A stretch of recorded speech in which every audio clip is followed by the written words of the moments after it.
How do you feel about MAID, expanding into mental illness and the consequences it'll bring to our society?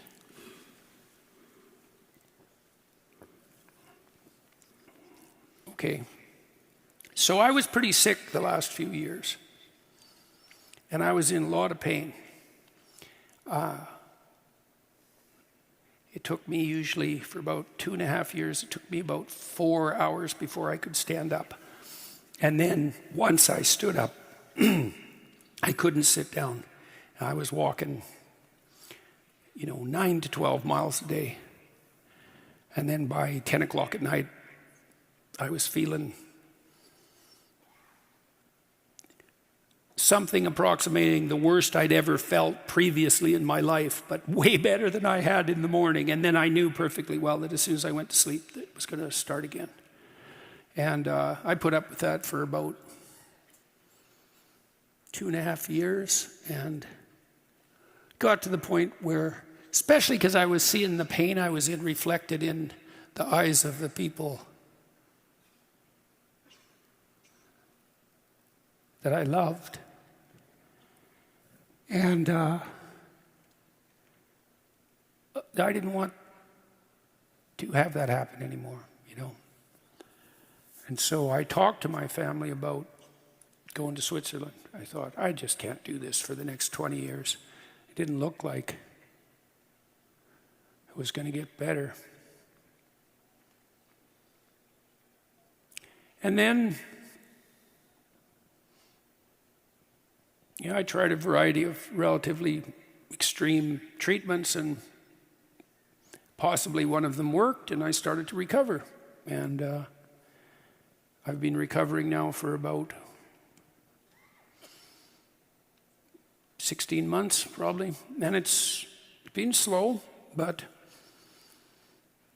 linear.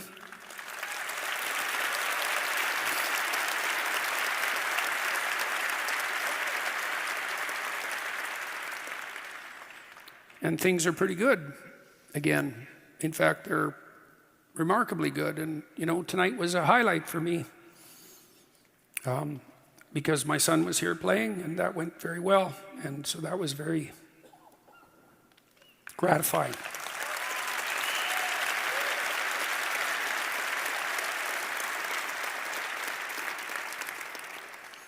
But I'd be a liar if I said that there weren't times where if there would have been a button that would have just shut me off, I would have pushed it. Okay, so now on to medically assisted dying.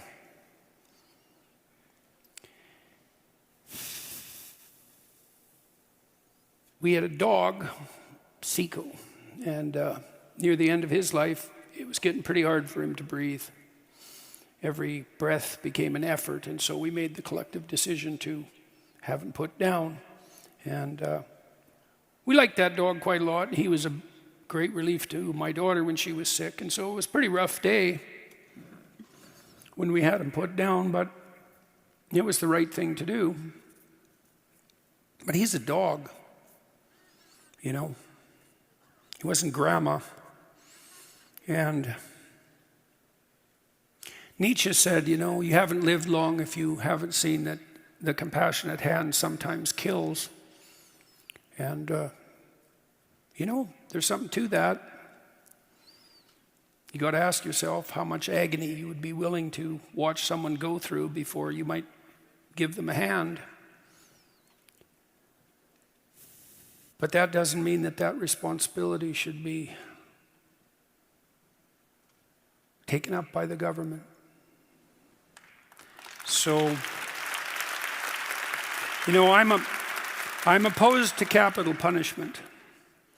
And it's not because I don't think that there are crimes worthy of death. In fact, I know perfectly well that there are crimes so egregious that the people who commit them beg for death.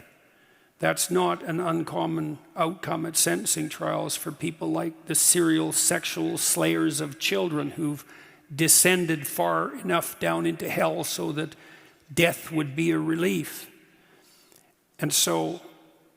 And I think you have to be a fool if you think that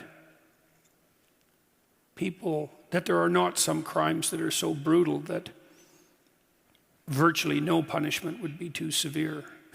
You just don't know anything about those crimes if that's what you think. But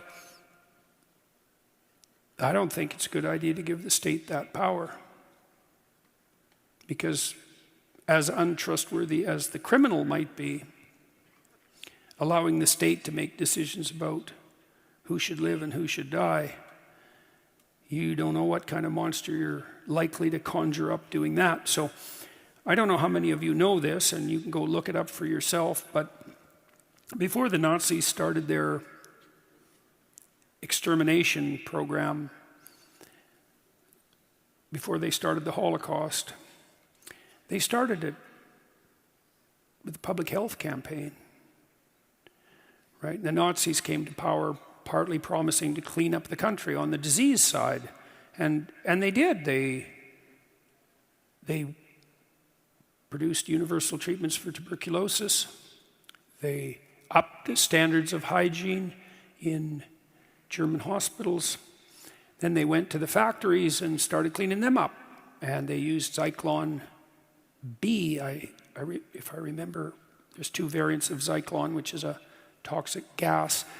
And they used them in factories to get rid of the insects and the rats. And they had the factory owners clean up the factories and plant flowers and, just sort of beautify the place. And Zyklon B was a pretty effective means of eliminating parasites and insects. Then they went into the mental hospitals.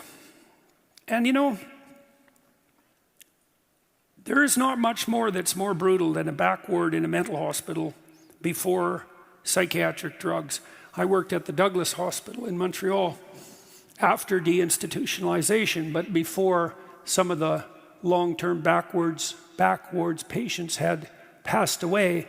And I remember taking my younger brother down into the tunnels that connected the hospital buildings on the Douglas Hospital campus, which was kind of like a university. And it was like Dante's Inferno down there, man. You can't imagine how damaged those people were. 30 years on a back ward in a locked psychiatric clinic. Jesus, imagine being manic or schizophrenic under those conditions. Locked in a straitjacket maybe for 20 years, maybe in agony. You just can't imagine what that would be like for decades.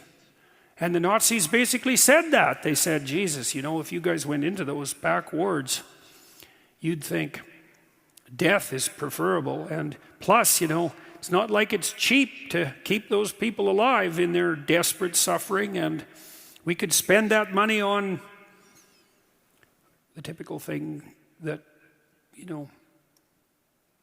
implicitly psychopathic murderers pretend to spend money on, like education. And so, away the Germans went and cleaned up the asylums. And then the disabled were sort of next on the list because it turned out they were kind of expensive too and inconvenient. And you're going to be expensive and inconvenient at some point. You're probably that already. And you'll probably be expensive, inconvenient, and desperate at some point too. Highly probable. Most people have, many people have at least one episode of severe depression in their life. And severe depression will make you suicidal. That's one of its cardinal symptoms. And one of the accompanying thoughts that characterizes severe depression is, everyone would be better off without me. And, you can think about that as self-pitying, and sometimes it is. That's usually accompanied by kind of delusional notions about how sad and hurt everyone will be at the funeral and how sorry they'll be for picking on you. And that's not depression. That's narcissistic neuroticism. Depression is accompanied by the genuine belief that you're pretty damn useless and everyone around you would be better off without you. And I'm sure many of you have thought that at some point in your life already. And are you so sure that you wouldn't have called up the friendly Trudeau government and had them give you a hand just at that point? I think it's 30,000 people we've already managed to dispense with in this country. As I said already, Canada's international reputation is in tatters and we're just getting going. So It's complicated, you know. Now you might ask yourself, well, how did we handle this before medically assisted death? And the answer is, physicians and family members bore the burden on their own conscience, you know, and it wasn't uncommon, but it wasn't publicly discussed, let's say, that, you know, at some point you decide to take grandpa off his heart medication. Or maybe, you know, great grandma's got Alzheimer's and she's in excruciating pain, and the physician provides a little more opiate than is strictly necessary. And, you know, everybody just takes that burden on themselves very, very carefully and cautiously, and it's the family, to the degree that anybody has the right to make that decision, it's the family that has the right and the responsibility. You know, now I'm not arguing for the propriety of, you know, your personal physician-aided opiate overdose. The devil's in the details all the time. But I don't trust the people who can't get you a passport in 2 weeks to decide whether or not grandma gets to live.